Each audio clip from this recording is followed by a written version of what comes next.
Hey, what's up? My name is Abdul, and I'm going to be an MSc student at the University of Toronto starting this fall. Today, I'm joined here by Majid, a friend and high school senior of mine, working as a software engineer for Apple. He studied his Bachelor of Engineering in Computer Science at the University of Michigan. Hey, Majid, thank you very much for being here. Hi, Abdurrahman. I'm doing good. How are you? Thank you for inviting me. It's a pleasure. So, how is your work life and normal life going these days? Uh, Doing well. I graduated last year, as you said, from the University of Michigan.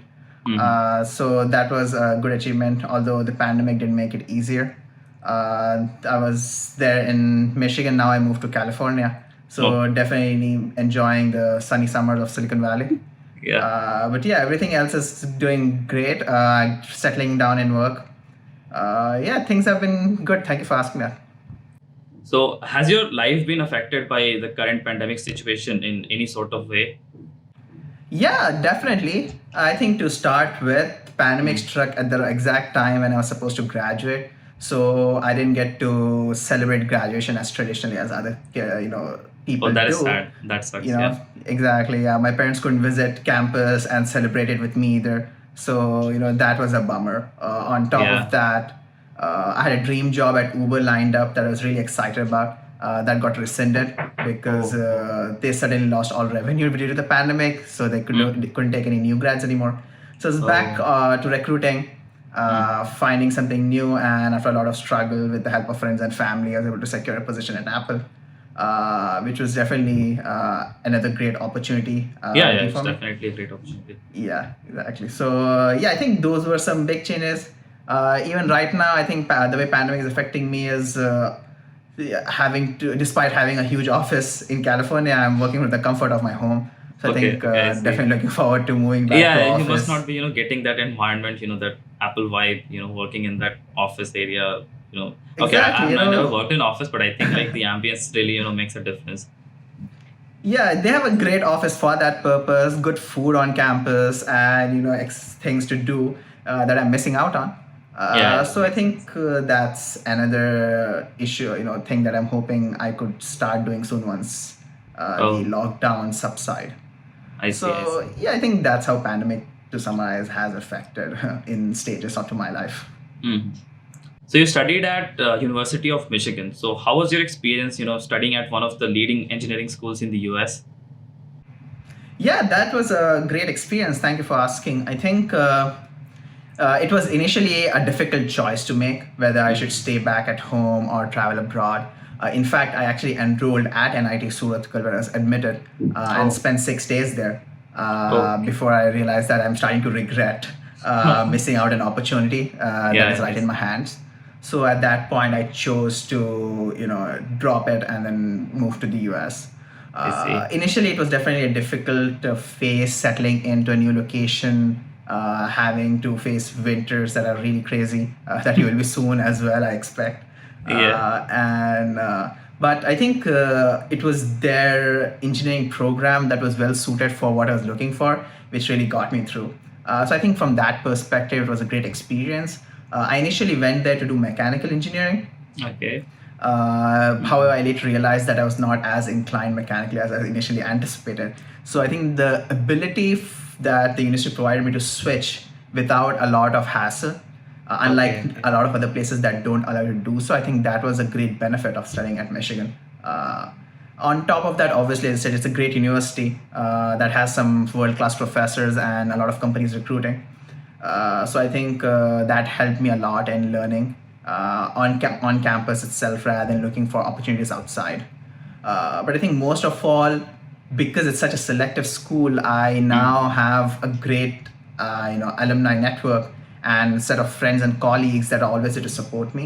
And I think that was the biggest benefit of joining a big university like Michigan, where any Mhm. company or any firm or any country I look, I can always find people I can depend on who relate to me, who have been to the university, and are always there to support me. So I think that definitely improves the experience for just going through college and for the rest of the life.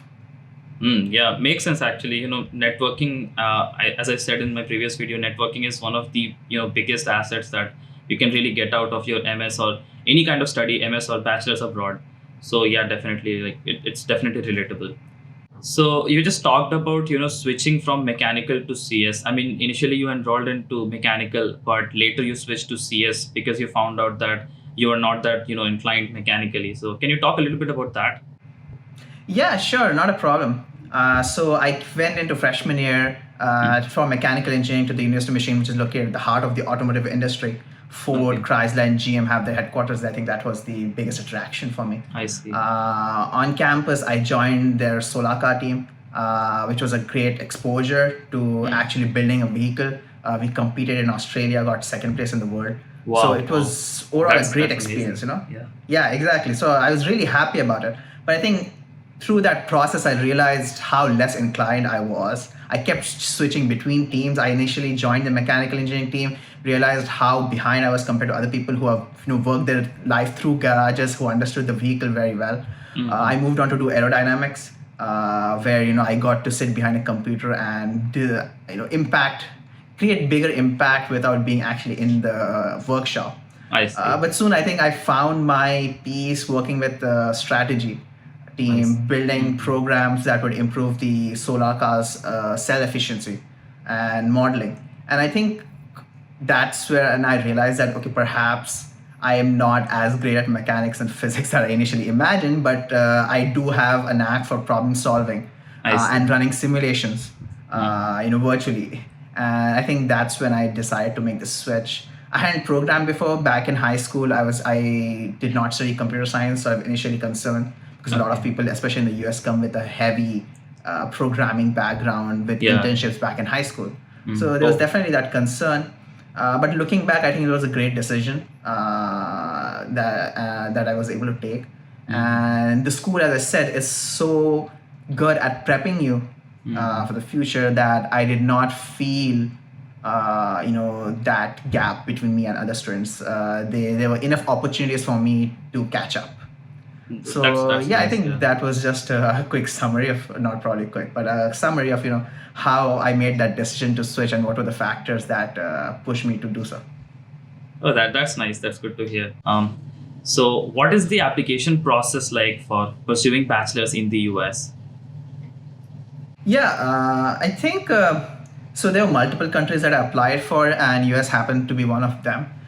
In particular, for the United States, I think any place you're applying, the first requirement is getting the English equivalency Hmm. documents, right? So writing an example like TOEFL or IELTS Okay. is necessary to get admitted to any of the universities abroad. I'm sure you also had to do the same Yeah, yeah, for yeah. your admission to Hmm. Toronto. So that was the first step. The next step that I had to take was write a standardized exam, as you said, for the applying to the US. Hmm. They have two exams, SATs and ACTs. Okay. I was initially not prepped or seriously thinking about the US, so I gave SATs as a fluke. They didn't go really well. I was not looking forward to it, anyways. Then I decided to give a shot at ACT just because the exam looked very interesting, Okay. and the scores came out pretty good. And it seemed like I could apply to universities that I would be more interested in compared to NIT. Okay. That is worth taking a chance over, and making that financial commitment. I So see. at that point, once I had the ACTs and the TOEFL, I made a conscious choice to start applying to the US. Apart from these two, the other requirements are probably just standard requirements like getting your transcripts ready from the school that university requires, Hmm. and they ask specific essays to write as a part of your application that are very instrumental in making those decisions based on your holistic development. I think those are definitely things we can discuss in further. But yeah, in terms of specific critical requirements, TOEFL and a standard exam like SAT or ACT is critical Hmm. for at least beginning to apply. Hmm. I see.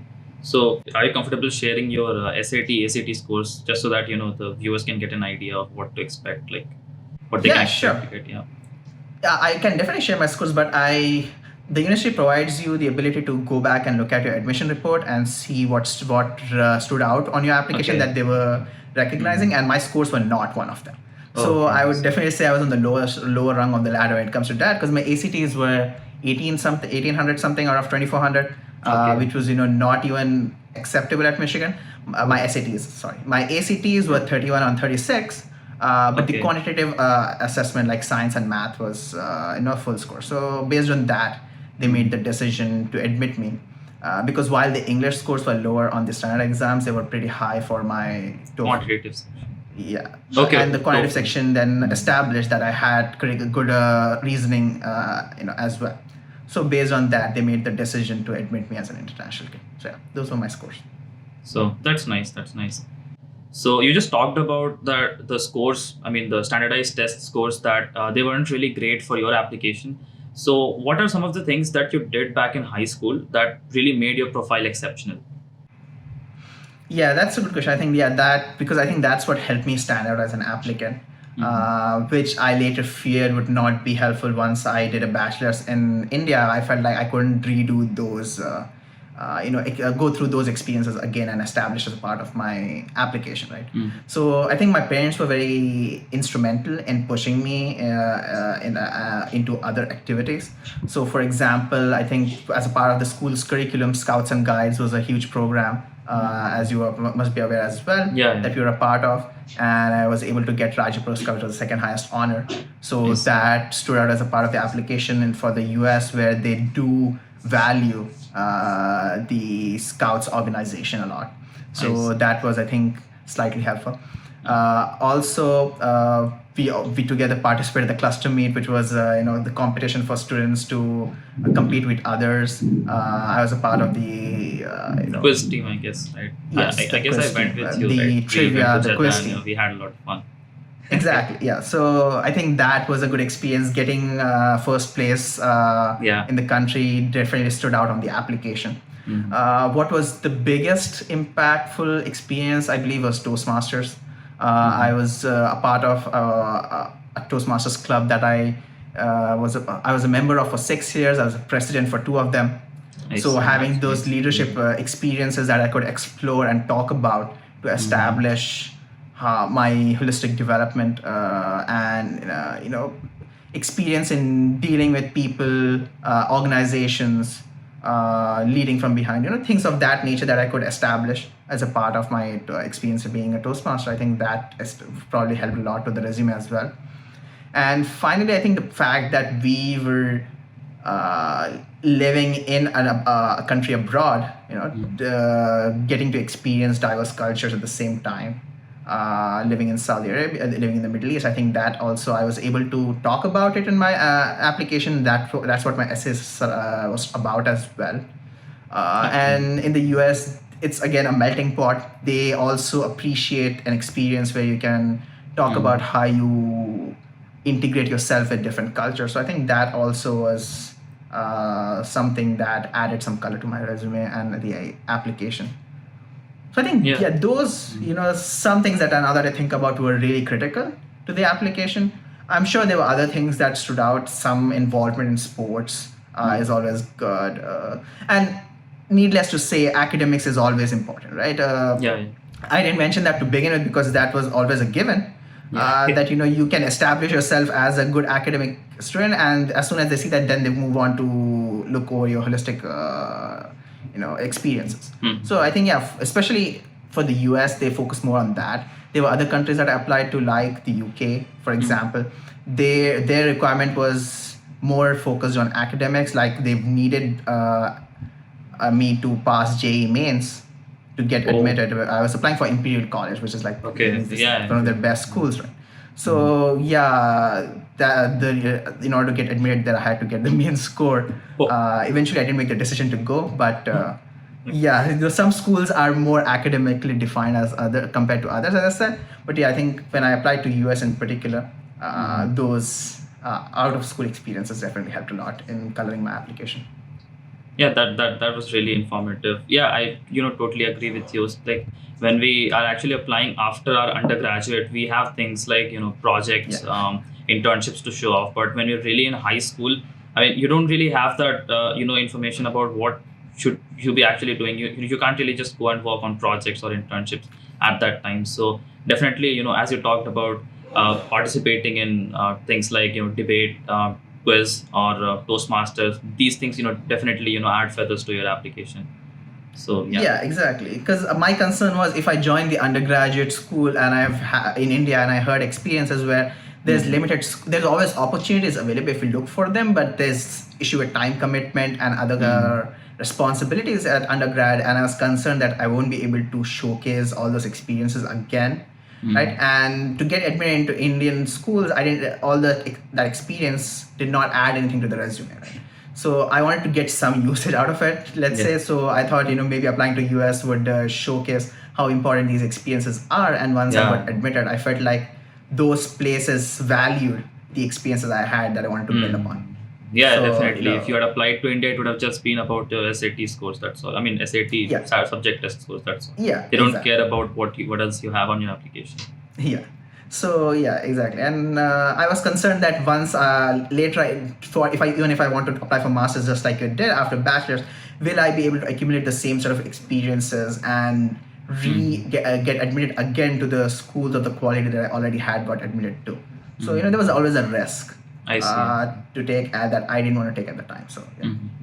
So what was your tuition fee and cost of living during your entire 4 year stay in the US? Yeah, I can talk about that to some extent. Because again, the fee keeps changing. I think that's one of the bigger issues in the US, where tuition fees rises faster than inflation, which is a concern that they're trying to tackle. But yeah, when it comes to tuition, it was pretty high because as I said, the benefit of coming for a master's rather than bachelor's is you pay for 2 or a single year rather than 4, right? So for each of the 4 years, my fees in the first 2 years was, I believe, north of 40,000 per annum dollars. And then for the next 2 years, the senior, the third and the fourth year, I think it was north of 50,000 per annum, which is pretty high. But again, the Ivy League schools are even higher. Like they hit 70. Right? And then on top of that, housing usually comes around $10,000 more per month. Right? So yeah, sorry, per annum. Per annum, yes. Yeah. So yeah, we decided, okay, 60K looks like a round figure per year, and then once we set that and we were able to digest that information, then I moved on to find out other opportunities to how can I reduce that burden for my parents, and then how we can move forward with covering those costs and tuition. Right? So did you take any part-time job like a research assistantship, teaching assistantship?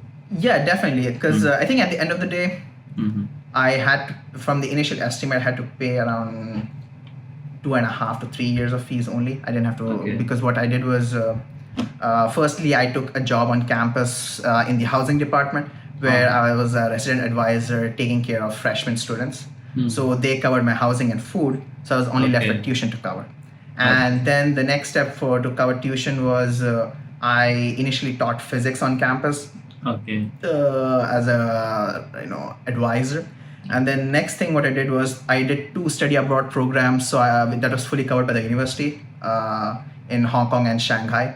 So 2 semesters were covered by the university in that fashion, and then I took another semester in a community school for courses that were not related to my computer science program that were mandatory. So those reduced further the burden of tuition. So in that fashion, I was able to wrap up cover some of the expenses that my parents would have rather had to take care of. And then apart from that, every summer I had internships in my second and third year of summer. So those covered to some extent as well. So that's nice. There are some opportunities, and then it's again a trade-off between how much you can take on to yourself. And I think the opportunity to be a part of the housing community, where I could get away from the technical workload that I was, so focused on. Because the other opportunities would be being an instructional aid on campus for a project. I just wanted to get away from tech for some time, and for that I decided to work with the housing, which was a very beneficial, I think, for my development. And then having study abroad experiences that completely change how you think about the world and give you some more experiences to talk about. So I think they were both benefits to A, covering some of the costs, and B, enhancing my worldview. So I think just to summarize, those were some ways I was able to cover it up. That's really nice. Actually, I feel that you went really smart with your finances. to cover some of your tuition fees. So that's really nice. Yeah, much appreciated. Yeah, it became a necessity at one point because it's a big question for 4 years paying Yeah, sixty yeah, thousand. agreed. Yeah, four So years is at definitely that, really expensive. Studying abroad. yeah, yeah, exactly. And I was really grateful that my parents were able to take up that commitment, but I wanted to help them in some fashion. And when it was a win-win situation where I could get an experience and, not have to pay the school for it. So I was happy with that Yeah, decision. So when those opportunities presented, I took them up. that's nice. That's nice. So, did you receive any scholarship also apart from this? Not initially from the school because the University of Michigan is a public school, so Okay. they don't give out scholarships to international students. Because Okay. of that, I couldn't. I believe the private schools like the IUI schools like Harvard or MIT or any other schools that are private do give out scholarships irrespective of your citizenship. The public Okay. schools don't. So I wasn't aware of that initially, so I couldn't get anything. Which is why later I took the study abroad programs, which were funded by the university as a part of the scholarship program, right? To give you an experience and enhance their international outreach as well. Yeah, yeah. So I was able to figure out certain things on once I got there, but initially I didn't have anything to go with. Okay. Yeah, makes sense. So, did you receive any external help when applying for universities abroad? Yeah, I definitely had some good help in that regard. Back in our city, Jubail, Saudi Arabia, where we went to high school, there were a lot of people who were traveling to the US. Not a lot of them, but there were enough that I could get help from. There were certain seniors in Berkeley, Minnesota, and Manchester. People abroad who had gone through the same process before, and they helped me tailor out my essays and get the right format for transcripts or other documentation that I need to gather from the school.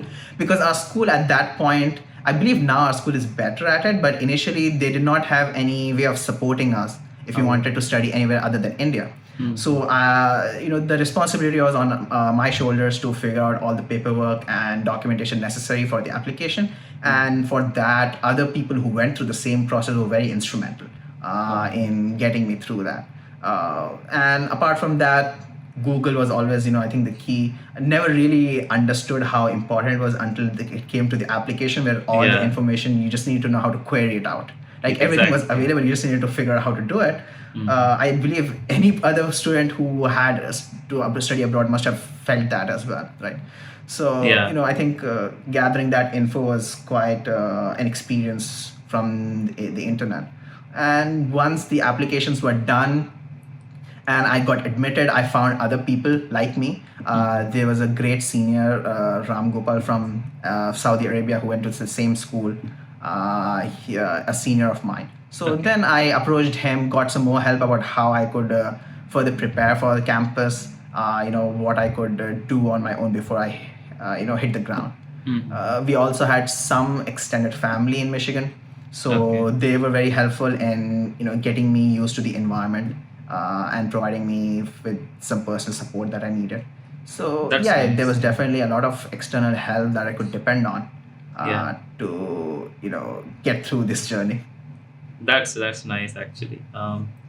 So yeah, you as you told, you got some external help when it comes to applying, especially in the application part, reviewing your essays and everything, because it's a really new thing at that time. And like we need some kind of a personal support, I mean, from a human, not just a search engine, which like obviously like is really helpful.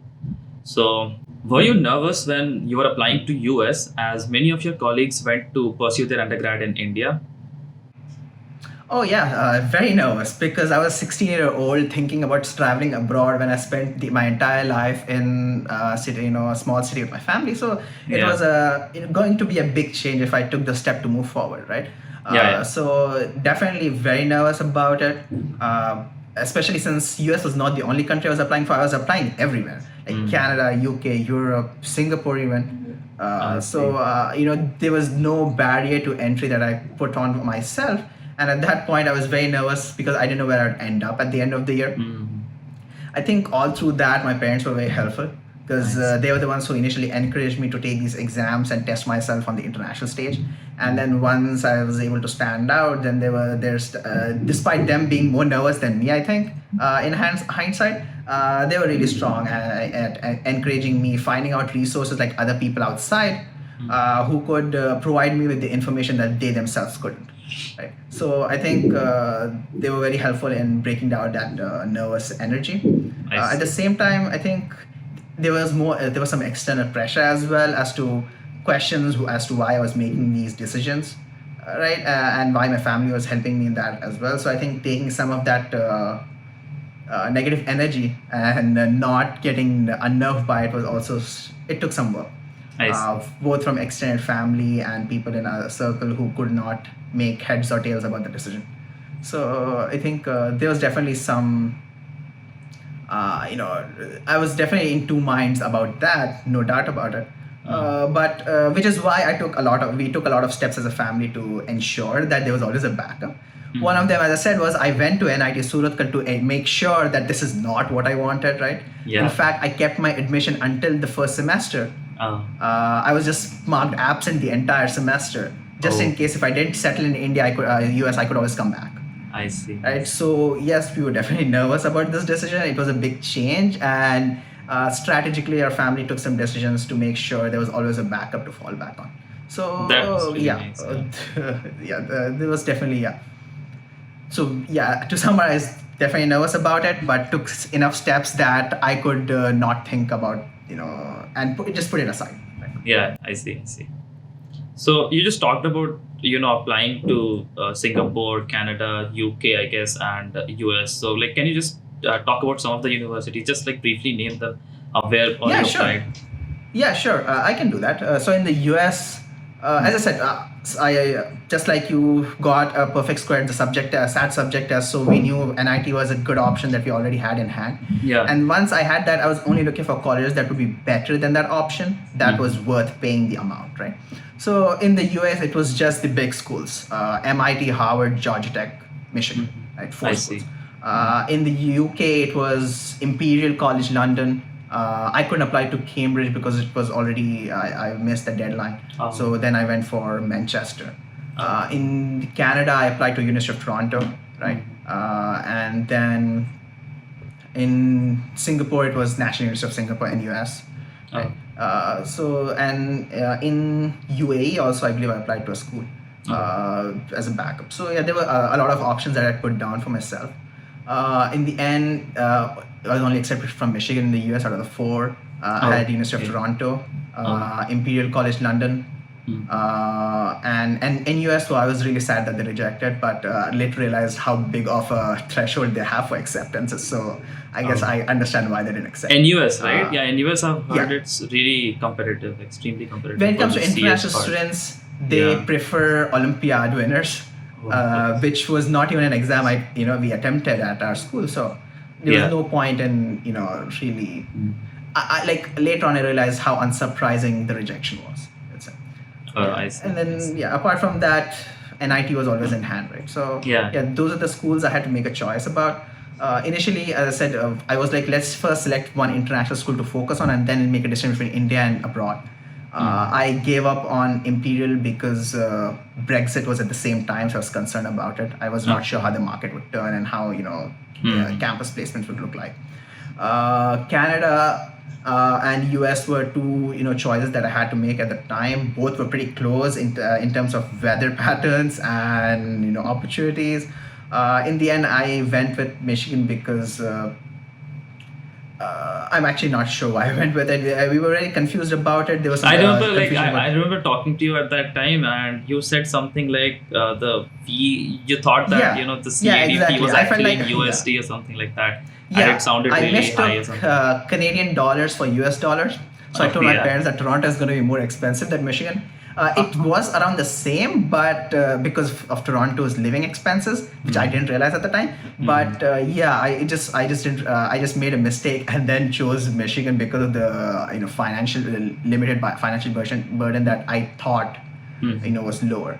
But then we found other familiar connections there, so they helped out. Then once it was choice between India and the US. I went to India, explored campus, stayed a week, didn't enjoy it, took a flight to US, right? I So see. that's how I guess the breakdown of my decision making process was. Okay, that actually that decision making was like really complex. You had like Yeah. backups, you had safe universities, you had like ambitious universities.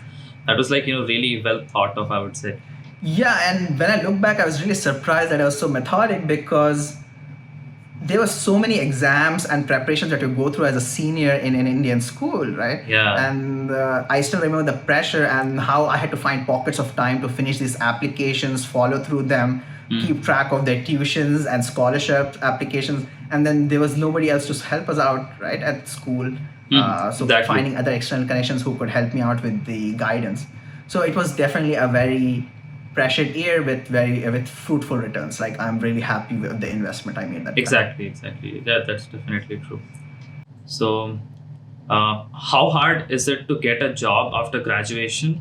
Also, if you faced any problems due to COVID outbreak, feel free to share. Yeah, sure. Let's tackle the first question, I guess. In terms of job opportunities, there's just so many factors. It's difficult to really ascertain how difficult it would be. I think the first biggest factor is that you're an international student, right? A lot of the companies, especially in the US, I'm not sure. I think you will be more familiar with the Canadian situation. In the US, a lot of the companies have limited quota as to how many international students they can hire because they have to sponsor them potentially for visas which are limited. I see. Yeah. So it's a risk for them to bet on you. So that itself, like there were 500 companies for engineering itself that showed up on my campus, and I could only recruit for 70. Right? A 70 as an international, and as a CS, there were only 15 on campus that I could even talk to out of 500. Right? So that's how limited the number goes down when as an international student. You can always convince them, right? If they don't hire international, how you can do so? Like you can always open doors there, and then there. I'm again talking about only firms. There are research opportunities, other things that you can do, but I'm strictly talking about Jobs. software engineering firms. Okay. With an application level job, and that's what I had to face in the beginning, right? So the first barrier is being an international student could cause some issues. Next is your major, right? Not just engineering. There are a couple of majors that have more job opportunities than others. There are a couple of positions that have more salary than others, right? So I think one of the reasons I also switched from mechanical to CS was while both of them had relatively equal number of opportunities, especially if you come from Michigan, which is in the heart of automotive industry. CS paid a good enough salary that I could cover up the investment my parents and I made in terms of financial investment for the education, right? So I think those are certain concerns that could limit job opportunities. So for I think what I'm trying to say is the location was a big issue. As I said, for mechanical engineering, I was in Michigan, good opportunities because the automotive industry is right there. If you are looking for CS, it was a little bit difficult because while my university is big enough that big companies from California flew, other schools might not have that. So if you choose an opportunity, maybe if you choose your school based on location, that might help a lot. For example, Toronto, you're going to Toronto for data science. That's a great example. That's where the tech industry in Canada is, virtually entirely, except for Vancouver, which has a few other companies like Amazon and Microsoft, rest of it in Toronto. So looking for location could also define how your job prospects look like. It didn't affect me as much as I said because it was a bigger university, but yeah, you'll have to see those trade-offs. How it's always good to see what the last career fair looked like at the university that you're looking for. So that helped me in that fashion. I think apart from that, schools don't necessarily prepare you for interviews, which I think is the case across the world. Even in India, I doubt schools really prepare you for interviews, right? So at the end of the day, it comes down to you and your friend group, how well you prepare together for interviews and are able to knock them out. I could not do a lot in the first 2 years. Like I was barely able to get through the interviews, but then by the final year, I was able to push myself and get a really good offer from Uber. Right. So it took some work for me to, especially since I was not from a CS background, it took some work for me to catch up and have the ability to knock out those interviews. So, a lot of it definitely comes down to self-motivation and what you're willing to give up to prepare for those interviews. I see. Having said that, there are always external barriers like COVID out of nowhere showed up. And, Uber was a dream company for me because it was a big reason behind me choosing Michigan. Okay. because I knew I wanted to do mechanical engineering in the beginning, but I didn't know why or for what. And Uber was some of the executives at Uber in a recent interview at that time were talking about autonomous vehicles. And I was like, yeah, this is what I want to do. This seems very interesting, very associated with mechanical engineering, and a company that I really appreciate and like is investing in it. So I'm going to go for it, right? And that's what I did. My third year internship was at Ford, where I worked with their autonomous vehicles division. I had an offer to do something similar with Uber, but because of COVID, they had to rescind the offer because autonomous vehicles is in its investment phase rather than a revenue phase. So that's a sunk cost that every company was trying to drop. Suddenly, all positions for autonomous vehicles just went out of the window. I didn't have anything to apply for, and I had to immediately switch which market I wanted to go for, and I went for Apple, the most profitable company, right, for their iPhone division because that's the only one that was hiring. And luckily, I was able to get a position where I could stand out and use my skills again. So yeah, I think there are definitely hurdles on the way when it comes to job opportunities, but choosing CS opened up a lot of doors for me. And secondly, having spent a lot of personal time preparing for these interviews helped me adapt despite the hurdles that COVID threw in my way. I think at the end of the day, there are always other things to do as well. A lot of the people who don't get a job go into research on campus because they can always build connections with the professors, and those are great opportunities as well. There are companies looking for people who are heavy into research to hire for R&D. You can always switch to a master's program from a bachelor's that a lot of time university is willing to cover because they've already invested in you. You have already invested in them. They're ready to invest in you with a good integrated master's program. You can immediately move to that. EUS also allows you to move directly from bachelor's to PhD. So if you're interested in research, a professor really likes you, that switch is easier to make. And at the end of the day, your major does not define the job you really want to do in the US. I think that was my favorite thing about the place here. Like I know people who had business degrees who are doing software development and the opposite, right? You have people who did software engineering and are in consulting today. Yeah. So your opportunities are not limited to your major, and you can always switch that. So there are always doors to open. There are more things that you can try out. You just need to have the vision if you're stuck in a position to do so in the US. Makes sense. That was really nice. So, anything else you'd like to share with us? I think I was able to cover a lot of things. We were able to cover a lot of things during the interview. I think to go back and summarize some of the items, it is always a personal decision where you want to study for your bachelor's. And again, irrespective of where you study, it does not define where you'll end up. But it's if you are able to study abroad and you see opportunities after your graduation from abroad, a graduation from abroad, then I think it's a good option to always go for. Especially India provides limited opportunities outside of engineering and medicine, right? When it comes to any of the majors. So like a lot of friends that I have here in the US are people who could not find good opportunities for doing bachelors of the major of their interest in India, right? I have friends who are doing psychology because they want to be in psychiatric help, who know that it's difficult to get those opportunities in India because there's limited programs, especially the good ones that are available. Exactly. So, those opportunities are open here. Another set of opportunities would be in art and design. Those are really creative markets that are difficult to get valuable education on in India. You can prove yourself there in the market itself, but it's difficult to get a quality education sometimes. So those kind of majors outside of the mainstream ones are very beneficial, I guess, if you try something abroad here. But again, it's a personal choice. And as we already discussed, there's a huge financial commitment when you're doing a bachelor's compared to a master's degree. So there are a lot of factors that you'll have to take in, but if it works for you and your family and you are confident that it's the right thing for you, then go ahead. I think despite a lot of unknowns, my parents were very encouraging because they felt that I was willing to put in the time and get something out of that investment. And I was really happy that I was able to prove them right to some extent. No, you really proved them right, I feel. Yeah. I mean, there are a lot of still unknowns in life, but I was really glad that I was able to get something things that I was expecting at least as an ideal situation to get out of.